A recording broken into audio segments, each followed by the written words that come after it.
Hello, everyone, and welcome to today's Lunch and Learn session. My name is Louise Fetchu. I am the Family and Community Engagement Coordinator with Kent City School Districts.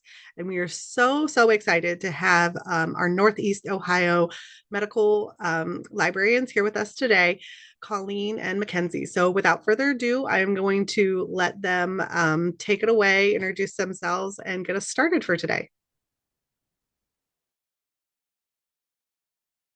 Hi, everybody. Thank you for joining us today, whether you're watching online or you'll be watching in the future. I know it's a pretty busy time of the year at the end of the year and the beginning of the year, and not everybody is exactly chomping at the bit to come learn about health information. So the fact that I want to thank you guys with a small about doing presentation today. She's got a love to be walking through with you guys. Miss Mackenzie Blake. I have science and public health, which I received in 2023, working on a master's of public health and epidemiology. And I've been with NEOMED for about 2 years. I've been working under the grant, and a big part of our grant is health information, spot misinformation, the information you find on the internet. Um, oh, Today, Colleen will be point, and then I will pass it over to her when I am done. And Colleen, you can take the floor. Hi, everyone. My name is Colleen Duchon. I am the reference librarian at the Northeast Ohio Medical University, and I am going to be talking to you all a little bit today about how to spot misinformation and disinformation. And we are going to take more of a medical stance here because of what we do, but a lot of these skills that I'm going to speak with you about are interdisciplinary, regardless of if you're going through and trying to find medical information or if you're trying to determine whether news sources are correct. All of that is interchangeable regardless of the topic that I'm going to be talking to you about today. So the topic of my presentation is something that I hear all the time, and as a librarian, it like makes me crazy. It's called "do your research," a very loaded phrase. I hear people say, "Well, do your research, do your research, do your research," all of the time, especially when they're like arguing a point. And yes, do your research. But what does that mean anymore in an information ecosystem like we have now? Things are so readily available online, but there's a lot of really bad information online too. So today's topic is in presentation is kind of going to be going along the lines of doing your research, but making sure that you're finding reliable sources as opposed to all the stuff there that um, comes with a lot of loaded bias. It can come with lack of facts. It can come with very strong opinionated information. And sometimes it's just being pulled back based on an algorithm that you don't really have a lot of control over. So that's kind of going to be what we're talking about today. I wanted to go over some of the objectives. Today, we are going to be defining misinformation and disinformation. Those are similar in the fact that they're both inaccurate, but the intent behind them is different. So I wanted to talk a little bit about that. And then we're going to introduce something called CRAP methodology. CRAP methodology always makes my students crack up. I don't know what it is about a librarian saying crap, but they all find it hysterical.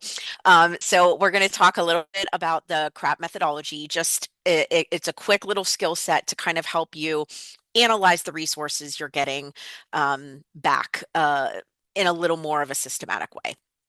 And then we're going to do a quick tour of some reliable medical sources, and then I'm going to open it up for questions. So the first thing I wanted to talk about is misinformation. Misinformation is incorrect, and it's usually created and disseminated with no intent to harm. A really good example of this would be breaking news for breaking newscasts, where they're trying to get to, what happened and why it happened, and they're trying to be the first to kind of bring the news to everyone. But when that happens, because they haven't been able to confirm anything, it often leads to mistakes and rumors and inadvertent accuracies. That happens all the time when we're trying to figure out, okay, what was the intent of this and why did this happen? And we're getting, individual personal details of what happened. And unfortunately, that can sometimes lead to people jumping to assumptions, not getting the full story. And those kind of things are they can happen. It can bring up incorrect information, but there is no intent to harm. Um, on the other side of that is the term disinformation. And disinformation is incorrect information that is created and disseminated. So it's passed out, it's spread, and it's done so with the intent of causing confusion or blurring the lines between fact and fiction and truth versus lies. So an example of this would be Nazi propaganda during the Holocaust. There was a big push to demonize a lot of people during the Holocaust that they wanted to kind of create as others and as harmful to society and harmful to the world order as the Nazis saw it. So they would put out movies, they would put out newspapers, they would put out cartoons that would portray, especially Jews, in a very, very stereotypical and negative outlie, so that they looked like they were a threat to people. And it created fear and it created otherism that then allowed them to kind of play on this ideology that made it okay to essentially conduct the Holocaust during World War II. So that kind of disinformation is done with a purpose, and it happens oftentimes during periods of instability, and when people just don't have a good reason for kind of portraying the information that they're portraying. Both of these things have really spiraled since the advent of social media. There was a study conducted by MIT in 2018, and they found inaccurate information passes 6 times faster than accurate information on Twitter specifically. So this study was even done before TikTok came around. So when you think about the amount of information that is now being spread by influencers, who don't necessarily have any expertise in what they're saying or what they're selling. They're oftentimes given money to sell products by different companies, and they don't necessarily have any expertise on it. And that's a really kind of scary aspect of information that is created and kind of shared through the internet at this point. I remember it was over the summer where there were influencers talking about how no one should use sunscreens anymore, and these were just young influencers that were paid to talk about the dangers of um, sunscreens. And although like sunscreens aren't all perfect, there are some that are definitely better than others. Um, when you look in medicine at the risk benefit analysis, which is a lot of the time how information is decided and what is kind of put into the guidelines, is the risk of skin cancer far exceeds kind of the danger of any sunscreen at the moment. So those kind of things happen really often. And then another side of social media and Google, any kind of search engine that you're looking at, is the algorithm and how the algorithm is created. What kind of information you have looked at before is going to have an effect on the information that you're bringing back. So kind of keeping aligned with that knowledge is going to help you. It's going to make you more informed. Question the information that you're bringing back. That's always a good thing. Don't take everything that you see as God-given truth, because sometimes there are people that have very specific reasons for why they're making that information available, and it might not be accurate. It might not be evidence-based. It might not have anything to do with any specialty or educational specialty that makes these people an authority on the topic. So it's really important for you to walk into information that you're finding and be a little critical of it. not in the fact that you never want to go anywhere online. You assume everything is a lie. That's not necessarily what I'm saying either, but just walk into information that you're finding, especially if it's from a source that, doesn't know credibility. Really ask a lot of questions of that source. Ask a lot of questions of why you should believe something like this. That will really help you as you go through some of these sources. So, CRAP is an acronym. It stands for Currency, Relevancy, Authority, Accuracy, and Purpose. And this is something that I've had undergraduate students work on with different sources that I've given them. And oftentimes, and what's important to remember is your students, your children might be going through this as well if they're doing research, is they just tend to they'll do a Google search and they'll just look at the first couple and go, oh, okay, it answered my question. Great. And they will use that in a source, in a paper, in a project, whatever. But you want to make sure that the information is correct. And I used to tell students this when I worked with undergrads all the time, like, yes, you can find an answer. You're all in, at least in what I was teaching, you're an undergrad. You should all be able to find answers. But if my 10-year-old daughter goes and does the same exact search that you do, she's going to bring the same exact results back. So you, as an undergrad or as a high school student, should be better at determining false, less good information from information that's more reliable and from a better source. So these are just a couple really quick questions to kind of look at a source and analyze the source. So the first one is currency. So when was the information created or updated? This has a lot to do and is really important when you're talking about medical information, because medical information goes out of date so quickly. So if you're finding information that was published in 2009 about cancer research or about medications or treatments that they're using in cancer, most likely there has been updates since 2009. So when you're talking about information that no more updated, more recent information is going to be really imperative to the reliability of your information. If it is not current, you should not be using it. Another really important thing is, let's say it was published in like 2018 or 2018, and you look and you're clicking on some of the other links that they include, and all of those links are dead. That should be a red flag as well, because that means that this website was created and nobody's really looked at it since 2018. So are there better resources out there? Have there been updates to this information that was originally published in 2018? That's a pretty big red flag as well. So if things aren't being updated, if things aren't being maintained, you kind of want to steer away from those as well. The second one is relevancy. How does this source or information fit into your needs? So this is something I go over a lot with my students as well, is if you're talking about information, you're doing a research project on a specific kind of intervention, and you find an article, and it's not really about your intervention, but it kind of like mentions it, like, cool, you should still not be using that, because that's not the intent of the article that was published. It might be a correlation that it's talking about it, but it's not really about your needs. It's not what you're trying to answer about your intervention.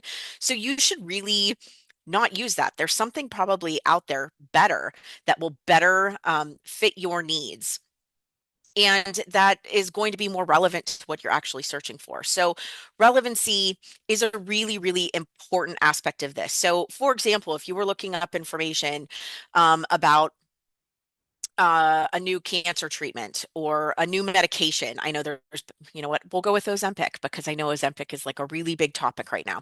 So let's say you go and you find some information on Ozempic, and they're talking about, how it's going to negatively set back psychology for people who maybe have trouble with uh, not overeating or something along those lines. But you're actually just trying to find out like what the positive aspects are. that other article might have some really good information, but it's not relevant to what you're searching. So just kind of keep that information in mind. If it was somebody who talked about their negative experience and it was one person and their negative experience, that's not invalid information, but it's not necessarily relevant to what you're looking for. Another really important aspect of this is authority. What makes this person an expert on the topic? And this kind of goes back into the whole concept of social media and influencers. And, anybody can post anything they want online. It is a cesspool of craziness out there on social media. So one thing that I think social media has really done is it has taken away that aspect of authority. It's made it so that anybody is an authority on anything. And in reality, that's not true. So you really want to look at the source. If you're looking for information on Ozempic and you find an article where there's a person who's talking about why they think it might be bad and why it's horrible, and it's just potentially creating other problems within the system of psychology, where now people don't have to worry about what they're eating because they can just take a pill and suddenly it's all better. Um, that might be a person who has a really strong opinion about it. But are they a doctor? Are they a researcher? Are they a nutritionist? Do they have any kind of educational pursuit that kind of makes them an expert on this? Have they been a researcher who has studied this topic? Those things are important. Those things are valid. And it's really important to think about that. When you're trying to find good information, you can find things that say psychologically this might be a problem, and that's a valid argument. um, but you want to make sure that whoever's making that argument is a psychologist or a nutritionist or somebody who has the educational background to be considered an expert on that topic. The next part is going to be accuracy. Is the information correct? Um, this is something that I was literally just talking with Louise and Mackenzie about earlier. I found an article today that was just published about being able to look outside of your own bias and your own opinions and your own feelings about information and realizing nobody knows everything about everything. Um, so be curious. You find something that looks really interesting, go look in a couple other places. Go look in a couple other reliable sources and say, "Hey, is that what everybody else is saying? These other people who are doctors, is that what they're saying too?" Sometimes it can be that simple. Sometimes it's not. And that's when you want to really take that information and go back to your healthcare provider or somebody who has the expertise to say yes or no, or let's talk about this so that we can kind of tackle this information together and really come to an understanding about how this works or why it's important. That's a really, really, really important aspect of finding information. And I will kind of be going back to that later because, I am a reference librarian. I do work with medical students, but I am not a doctor. So even sometimes when students come to me and they're like, "Is that what you think this means?" I'm like, "I don't know. Like, I can tell you how to find additional information that's similar to that. Like, my expertise is going out and retrieving information. I am not a doctor, so I cannot summarize this in the same way that a practicing physician would." So, also know your lane. That's an important aspect of it too. Sometimes I'll have students ask me really, really specific questions, and I'm like, "I don't know, but I can find you a person that you should ask." So that's a really like nobody has to be an expert on everything. And it's a really important aspect to be curious and to think about whether or not your own biases or your own information or lack thereof could potentially be kind of dictating what sources you're looking at. So that's a really important aspect of finding information, is making sure that it's accurate. Nobody wants to cite inaccurate information because then you're just wrong. And who likes being wrong? Nobody likes being wrong. And then the P stands for purpose. So this is another really goes back to a lot of the information that you're going to find online is, why was this site created? Was it for education? Was it for commercial? Was it informative? Is it persuasive? Those are all really important reasons to be critical of information. If it's, excuse me, information from Ozempic and you go onto their website and they're like, this is the greatest thing since sliced bread. It's going to drastically lower heart disease risk and all of the things joint and muscle issues and knee problems and all of the things that could potentially come along with obesity risk. It probably has some really good information. They probably cite some really great studies, but you also have to be aware that they are trying to sell you on Ozempic. So, although those studies could be great, they're most likely sponsored by the pharmaceutical company that has the patent over Ozempic. So it's not that it's necessarily bad information, but they are making that available to you for a specific reason. So keep that in mind. That purpose is going to be an important aspect of why and how you're finding that information. Okay, so medical information. Um, This is going to be a hill I'm willing to die on for the most part. Avoid social media for health information. It's not that saying that all information is bad. There are some really great people out there that are sharing their expertise in a lot of different ways. Again, I would say, what is that person like? Why is this person considered an expert? Are they reliable in what they're saying? I kind of alluded to this previously, is take some of that information, go to a couple different sources, see what other people are saying about that. And, maybe there is some really, really great information. Maybe you're watching a video on breastfeeding and there is a breastfeeding expert, somebody who works specifically with latching that maybe you've been struggling with your baby. It's not to say it's bad information. They might give you some great tips. That's great. But if it's not working, go see your pediatrician. Go talk to your pediatrician. If it's something where they're telling you to do something like use sugar water, or maybe there's some new product that hasn't really been tested very well, I would not recommend automatically trying that before you talk to your child's physician. There are just things that you want to be extra careful about. If it's something as simple as like, hey, maybe try using something that the pediatrician's already said and they're giving you a different tactic to use it, great, give it a shot. But if they're trying to sell you on something or give you some kind of information where it hasn't been tested, it hasn't been passed by the FDA, your pediatrician didn't tell you to use that, call and ask. Pediatricians, all physicians are there for questions. So if you have them, ask. There's no harm in asking a question. Um, we're also going to go to some reliable sources, okay? Things like the World Health Organization, the Center for Disease Control are really, really great places to start information and to look up all kinds of different things to get a little bit more insight into symptoms, into diseases, into management. The Cleveland Clinic, for example, has information on different surgeries or procedures, different tests, all of that kind of stuff that you might walk out of a doctor's appointment from, and you're like, okay, what is this? What am I getting? Like, I've had that happen where I'm like, I don't know, like, whatever he just told me, I have notes on, but I have no idea what any of this means. You can go to these sources and it will give you an explanation.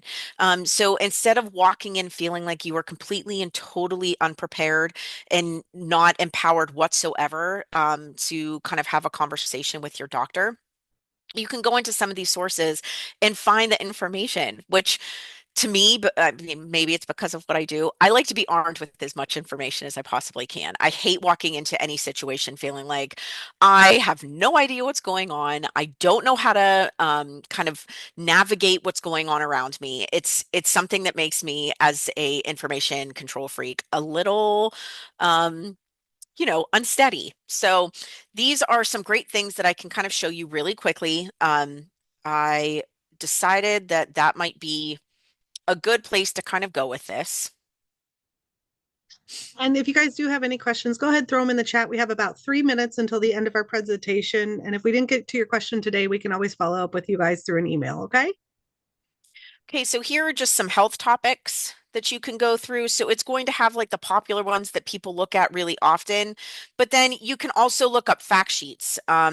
So if there are fact sheets that you just kind of wanted to get some basic information on, you can do that. Like maybe you wanted to look at something on asthma. It'll take you through all of this information. It's often published in different languages. So if you have somebody that is English as a second language, you can potentially find this information in their language that will help them. And it'll just go over some of the basic information about that. And sometimes, like I said, that's all you need to feel a little bit more empowered about your own health.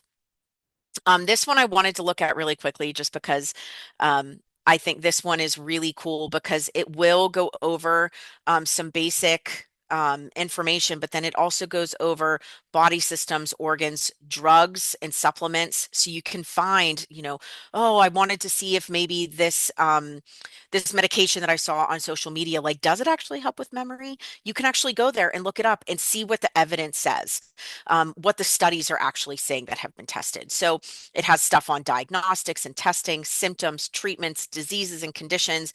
And then it also has information on different procedures that you could be looking at.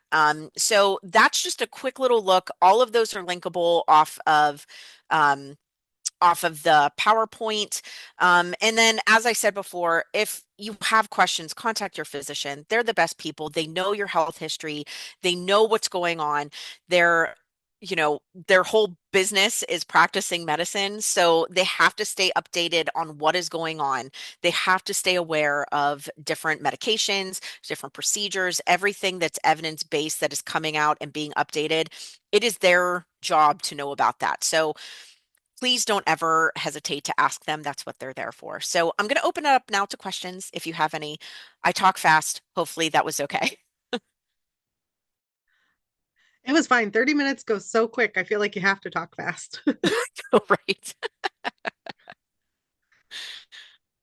Were there any questions?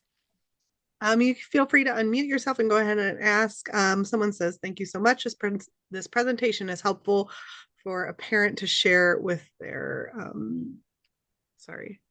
with their youth in bite sizes, age appropriate sessions. So thank you. Thank you for Yeah, that. of course. Thank you for coming. And then, as always, this will be loaded onto our YouTube channel so that you guys can access it at a later time and share it with friends or family, whoever would be in need of the information.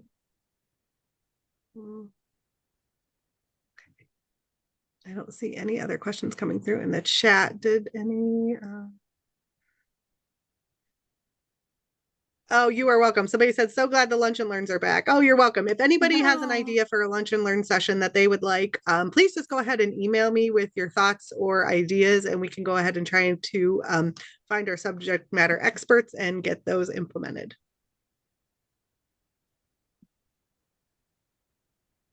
Okay. I don't see any other questions coming through in the chat. So once again, I would love to thank our presenters from NEOMED. They're actually the university in my backyard here in Ritztown. So we are just so thankful to have them here today. As always, you can email me with any questions that you do have, and I will connect you to the resources or the people that you need to get in touch with at our district. So thank you again, Colleen McKenzie, for joining us. And we will see you all guys again soon. Thank you for having us. Thank you for having us.